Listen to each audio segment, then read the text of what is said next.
Well, I guess you can say this is the sixth episode of Low Tide, so thank you so much for coming. I wanted to thank everybody once again for the response I've been getting. It's slow momentum, but it's slowly getting there. And yeah, so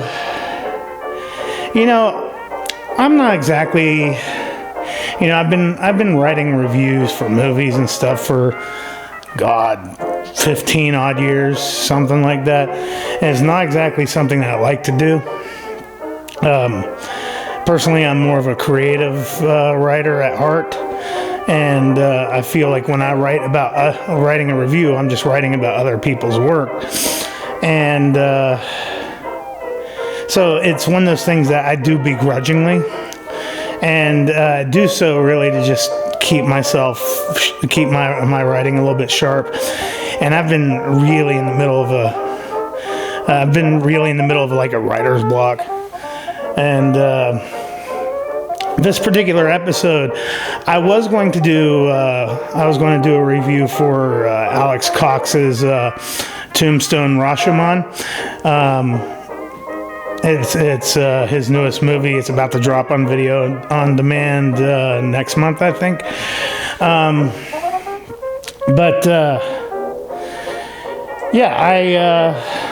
I saw today that Blood Machines had just dropped on Shudder, and if any of you are not familiar with Blood Machines is the sequel to the music video by Carpenter, Brut, and Seth Ickerman. The music video was Turbo Killers. I don't know if any of you seen it. It is friggin' fantastic. One of the best music videos to come out, in the new millennium by far. And so when they had announced doing a sequel to it, it was going to be closer to a longer film. Initially, it was supposed to be like a half-hour long, and they put it on Kickstarter, and there's so many people, and he just started, donating to it. They decided to make it even longer, and then eventually it was picked up by Shudder, and it was released on Shudder today. By the time the video comes out, it'll be released yesterday or whatever. But my goodness gracious! If you've not seen Turbo Killers, I'm going to put a link to it in the description, because when we're done here, just click through and immediately look at that, because by far one of the greatest visual masterpieces to come out music video wise in years. So yeah, I was going to do a review for Alex Cox's Tombstone Rashomon, but when I saw Blood Machines was finally dropping, I thought, why would I do a review on Tombstone Rashomon when it's not going to get any views? It's kind of a very niche film, whereas Blood Machines is really going to gain a lot of traction. It really is. So while we're here, let me just go ahead and work on the thumbnail for this. I don't know. They call it a series. It's not a series, but we'll get into that in just a second. But let's just film the thumbnail over here. Something like that. I'll put buggy eyes or something on it. Something that'll be a little bit clickbaity. Anyway, yeah, so I dropped everything. I scrapped my plans for Tombstone Rashomon. If you still would like to hear a review about that, let me know in the comments. But Blood Machine, if you're not... If the Turbo Killer music video has these great imagery of like all these like classic sports cars, there's like this mysterious driver chasing down the road to rescue this mysterious girl who looks like she's definitely not of this world, and it's just fantastic, and the special effects are just have a lot of what do I want to say? It's very tangible. It's very tangible and very cohesive. And so, like, the idea of having a sequel to that, is a no-brainer. And they dropped a trailer for Blood Machines last year. And on Rude Planet, I did a little write-up on the trailer. And I had some concerns about it. And we'll get to that in a minute. But the trailer by far already had some better visual effects than anything you'd see in Hollywood. And man, I was excited. I dropped everything and immediately just started watching this thing tonight because, quite frankly, it's been on a priority of my watch list for quite some time. And did it disappoint? No, it didn't disappoint, but it's got a few issues. I'm not going to go into the plot very much because there really isn't much plot to it. The little bit of plot that they have is really more of just a little bit of an excuse of connective tissue to get it from point A to point B. It's makes about as much sense as Prometheus, for example. Don't compare it to Prometheus. This is much better. And it's got, a ton of... it doesn't have a ton of dialogue, but the dialogue in it is like James Cameron level of cringe. So... yeah, there's just parts of this that, it's just to move the plot along. And just move the visuals along. And Seth Ickerman is actually the name of a directing duo out of France. Carpenter Brut is a musician out of France, and so that gives us a little bit of the Euro trashy excuses that we get in the film. But I'm not going to get into that. But yeah, the everything that you would want to hope for if you saw the Turbo Killer music video is achieved in this movie. Shudder calls it a series. We'll talk about that in a minute too.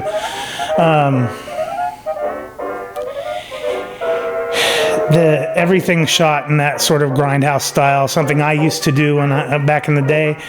So you got a little bit of grit, a little bit of dust, a lot of grain, and the special effects. They used a lot of practical effects in addition to everything else. So when the green screen stuff happens, it looks more like a rear projection type effect rather than the seamless uncanny valley green screen effect. And there's a little bit of chromatic aberration and other things that just gives us this realistic tactile imagery that, just is like nothing else out there.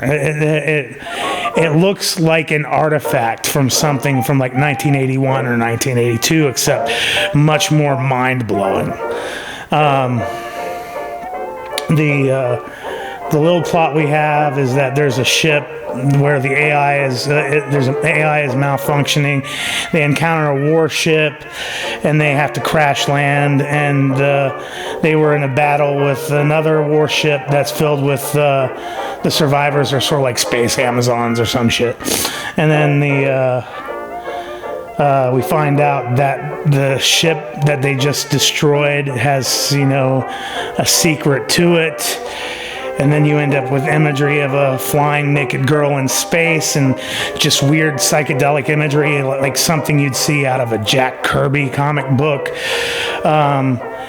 The captain of the one ship is kind of sleazy. Well, he's actually very sleazy. He's an actual asshole. You got the mechanic on the ship.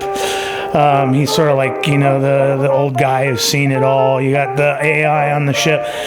And then you have the one Amazon that the captain kidnaps and drags onto their ship, and they're going to go chase after this giant naked woman. And this thing just is, if you were to go by this plot, the plot itself is just sort of like, But if you're going by the visuals alone, there's really nothing else out there like this at all. As a whole, what this reminds me of is that this is sort of like a spiritual cousin to the TV show Lex. I don't know if any of you seen that. If you've seen it, you know what I'm talking about. It's kind of an overly sexualized, low-budget Star Trek ripoff. Very, very cool. I don't want to use the word cool anymore. I'm going to try to stop doing that. And then you got the special effects itself, the way everything moves and the way everything. There's sort of like a Neil Blomkamp. I have no idea. I'm not even going to attempt to pronounce that right. There's a little bit of that. But it drags. The first 2/3 of this kind of drag. I like where it's going.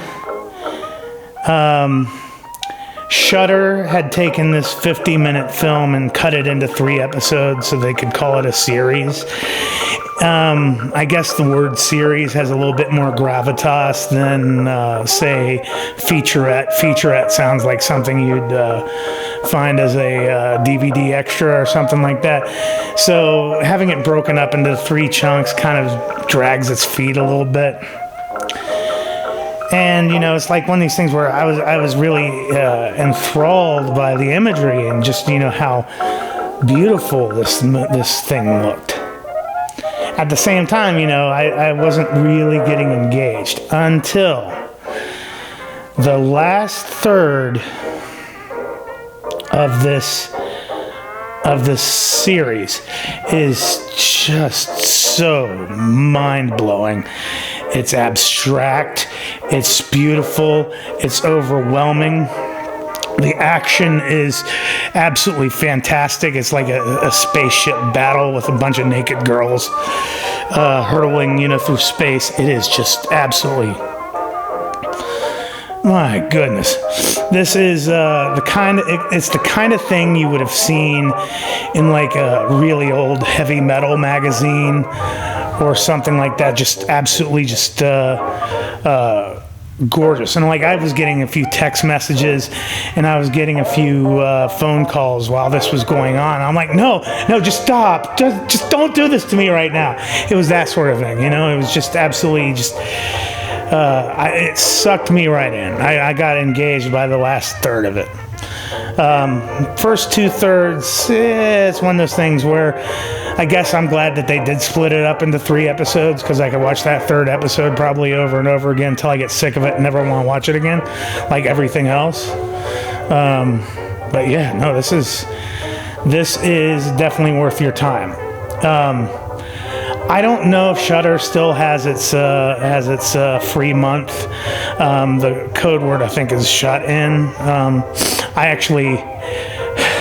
I actually redeemed the shut-in code back in March, but I had procrastinated. I've been procrastinating watching movies in general. Like, usually every year I watch something because, you know, like I'm always got something in the background when I'm writing or whatever. But with the way things have changed, you know, like you think with all the extra free time that every one of us has, you know, I'd be watching more, but I'm not really watching much of anything. So, like in March, I had redeemed the free 30 months, and then that passed, and I ended up paying like the $7 for the next month. I didn't watch it again. Then that passed. I didn't use Shudder. I didn't even download it onto my Roku until this afternoon. But yeah, just watch this. You know, this is something that, you know, definitely deserves some cult appeal. It definitely deserves some attention, and I really hope that Hollywood, Marvel, DC, all the big names take note, because this is something that really should get a lot more attention. I would much rather see people simp over something like this than some incel tier garbage like Alita or some crap. Oh no, you can't shit on my fandom. I'll shit wherever I want. This is the internet. It's my litter box. You know, so anyway, yeah, if you like sci-fi with a little bit of sleaze, a little bit abstract, more of an experimental film that's just going to visually knock you out your ass, this is definitely something to watch. And my God, I think this was short. You know, watch this. When I go to edit this will probably be like, you know, 20 minutes long.